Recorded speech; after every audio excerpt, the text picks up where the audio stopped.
चोरी होऊ नये यासाठी ठाकरे बंधू एक नवा प्रयोग करणार आहेत। मतदान केंद्राबाहेर ठाकरे बंधूंकडून भगवा गार्ड उभा करण्यात येणार आहे। 15 जानेवारीला मतदान केंद्राबाहेर हा भगवा गार्ड उभा असेल। 2000 गार्डची दुबार मतदारांवर गैरप्रकारांवर करडी नजर असणार आहे।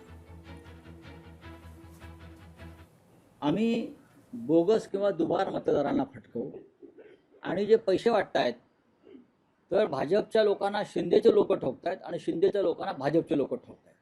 आम्ही त्यांना सुपारी दिली आहे।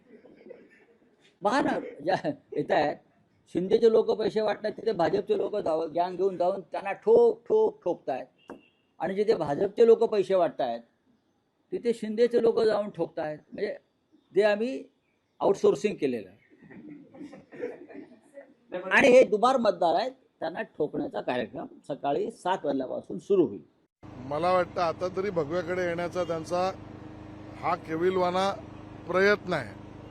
भगवा त्यांनी कायमस्वरूपी सोडला, बाळासाहेबांचे विचार सोडले, हिंदुत्वाला तिलांजली दिली, मामूंच्या गोदीत जाऊन बसले। आता निवडणुकीच्या दिवशी भगवं काहीतरी ब्रिगेड निर्माण करायचं याचा अर्थ स्वतःला फसवलंय कसं याची जाहीर कबुली देण्यासारखं आहे। वळूयात पुढल्या बातमीकडे। कोल्हापुरात आमदारानं एका व्यक्तीकडून पैसे घेतल्याचा व्हिडिओ व्हायरल झालेला आहे। 40 लाख रुपये घेतल्याचा हा व्हिडिओ माध्यमांवर व्हायरल झालाय। आरोपाची सत्यता आणि पडताळणी होणं गरजेचं आहे असं वक्तव्य यावेळी आमदार सतेज पाटील यांनी केलंय। व्हिडिओ खरा आहे खोटा आहे त्या लोकांना जर ती व्यक्ती कोल्हापुरातली असेल तर त्यांना जिल्हा पोलीस प्रमुखांनी बोलवून घेऊन निदान काय झाले दबाव न येता त्यांच्यावर परत त्यांनी यू टर्न घेऊ नये। कारण की ज्यावेळी व्यक्ती व्हिडिओवर बोलतो त्यावेळी धाडसानं बोलतो। म्हणजे असं नाही की तो AI आर्टिफिशियल इंटेलिजन्सनं केलेला व्हिडिओ दिसत नाही। मला तरी वाटतं की तो काय AI चा व्हिडिओ नाही आहे। स्वतः माणूस एखादा बोलतो, मला माझी त्यांची ओळख नाही, मला ती व्यक्ती कोण आहे माहित नाही, परंतु AI चा व्हिडिओ नाही आहे, खरा आहे। आणि त्यामुळे आमचं म्हणणं आहे की मतदानाच्या आधी त्याचा खुलासा व्हावा एवढीच आमची विरोधक म्हणून अपेक्षा आहे।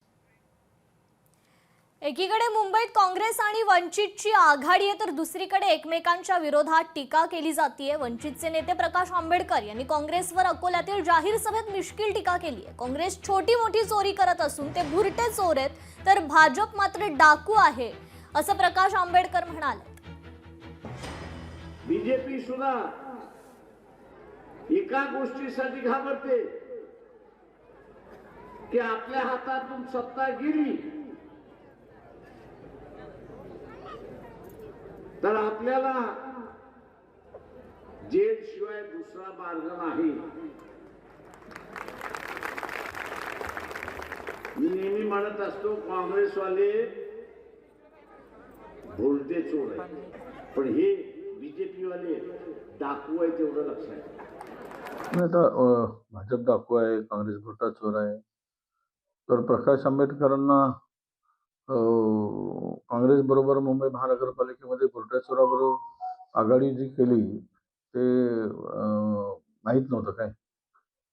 अनेक ठिकाणी आघाडी झाली वंचितची आणि राहिला भुरटा चोर कोण आहे, जेबकतरा कोण आहे, लुटेरा कोण आहे, डाकू कोण आहे आणि कोण कोणाशी हातमिळवणी करतो आहे हे काही आम्हाला बोलायची गरज नाही। जनता तो निर्णय घेईल कोण कोणाला काय ठरवायचं आहे।